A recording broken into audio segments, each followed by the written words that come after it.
రావు కొల్లాపూర్ గారు అన్న రాజిరెడ్డి గారు కూడా ఈరోజు ఈ కార్యక్రమానికి రావడం జరిగింది.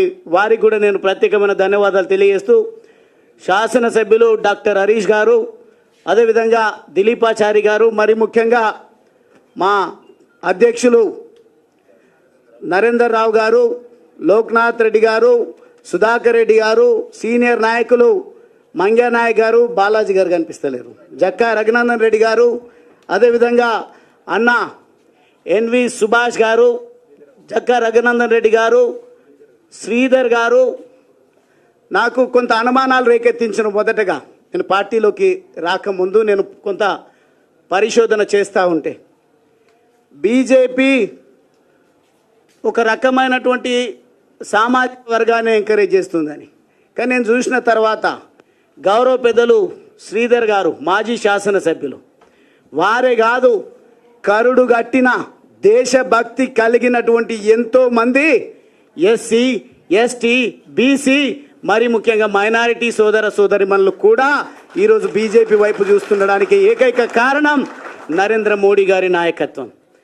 భారతదేశ రక్షణ కోసం, భారతదేశ అభ్యున్నతి కోసం, భారతదేశంలో అంత్యోదయ అందాలని, భారతదేశంలో ప్రతి పేదవాడికి సంక్షేమము, ప్రభుత్వ ఫలాలు, గౌరవము దక్కాలని వారు చేస్తున్నటువంటి ప్రయత్నానికి కాను ఎంతోమంది ఈరోజు మోడీ గారు మనకు ప్రధానిగా ఉన్నారు కాబట్టి వారి విషయమే మాట్లాడుతూ ఉన్నాం. కానీ ఈ దేశ రక్షణ కోసం జాతీయ భావం కలిగినటువంటి ఎంతోమంది మహనీయులు దేశాన్ని అమ్ముడు పెట్టడానికి, తాకట్టు పెట్టడానికి, అదేవిధంగా గరీబీ పేరిట గరీబీ హటావో అనే స్లోగన్ను తీసుకొచ్చినటువంటి కాంగ్రెస్ పార్టీ దేశాన్ని అమ్ముడు పెట్టడానికి ఇంపోర్ట్ లీడర్షిప్, ఏదో బయట దేశం నుండి వచ్చినటువంటి లీడర్లను మన జాతి మీద, మన దేశం మీద వారు రుద్దేటువంటి ప్రయత్నం చేస్తే ఎట్లయితే తెలంగాణ రాష్ట్ర సాధన కోసం మనకు తెలిసినటువంటి ఉద్యమం ప్రత్యక్షంగా తెలంగాణ రాష్ట్ర సాధన ఉద్యమం, తెలంగాణ రాష్ట్ర సాధన ఉద్యమంలో తెగించి పోరాడి అద్భుతంగా తెలంగాణ రాష్ట్రాన్ని సాధించుకోవడం జరిగిందో, దేశ రక్షణ కోసం, దేశానికి స్వాతంత్రం తీసుకురావడం కోసం మహనీయులు ప్రధాని పదవులు కూడా అవసరం లేదు, ఒక ఆర్కిటెక్ట్గా ఉంటాం, భారతదేశాన్ని కాపాడుకుంటామని పేర్లు సందర్భం ఈరోజు వచ్చినప్పుడు మాట్లాడుతా సమయం అన్న తక్కువ ఇచ్చిండ్రు, ఎందుకంటే వారి షెడ్యూల్ కూడా బిజీగా ఉంది. కానీ ఒక్క మాట చెప్తా ఉన్నా, ఈరోజు గువ్వల బాలరాజ్ ఒక అవకాశవాది అని మాట్లాడుతూ ఉన్నారు. మొన్నటి సంఘటన మీతో పంచుకుంటాన్న, దయచేసి కొంత 5-10 నిమిషాలు నాకు సమయం ఇవ్వండి.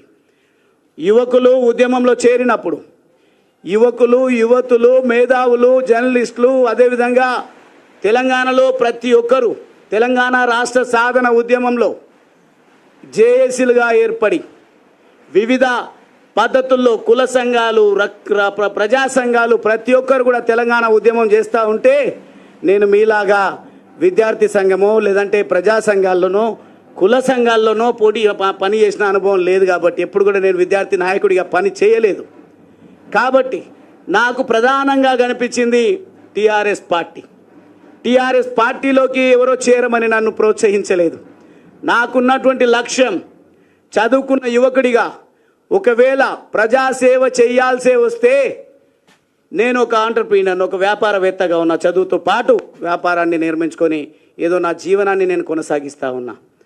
కానీ నేను నా అనుభవంలోకి వచ్చింది ఏంది అని అంటే, ఎంత పారిశ్రామికవేత్తగా ఎదిగినా నా అణగారిన వర్గాలకు, నా అంటే డైరెక్ట్గా నా పైన ముద్ర వేసేది దళితుల గురించి మాట్లాడుతున్నాడు గువ్వల బాలరాజ్ అని బీఆర్ఎస్ పార్టీ ఎప్పుడైనా అవకాశం ఇవ్వాలి మాట్లాడడానికి అంటే దళితుల అంశాల విన్నే మాట్లాడాలి, లేదంటే ఎవరైనా వాళ్ళు చేసిన తప్పిదాలను ఖండించేటువంటి మాట మాట్లాడితే దళితునితోనూ మాట్లాడితే సెన్సిటివ్ అవుతుంది, బాగా మాట్లాడగలుగుతాడు అని ఆ అంశాల కోసమే వాడుకున్నారు. కానీ నా అంటే నేను ఇచ్చేటువంటి డెఫినేషన్, నిర్వచనం, పేదలు ఎవరున్నా పేదరికం నుంచి వచ్చినటువంటి వాడిగా, ఒక వలస కూలి బిడ్డగా నేను పేదల సంక్షేమం కోసం, పేదల అభివృద్ధి జరగాలంటే ఒక ఆంటర్ప్రినర్గా, ఒక వ్యాపారవేత్తగా పెద్దగా నేను వరగబెట్టేది ఏముండదు.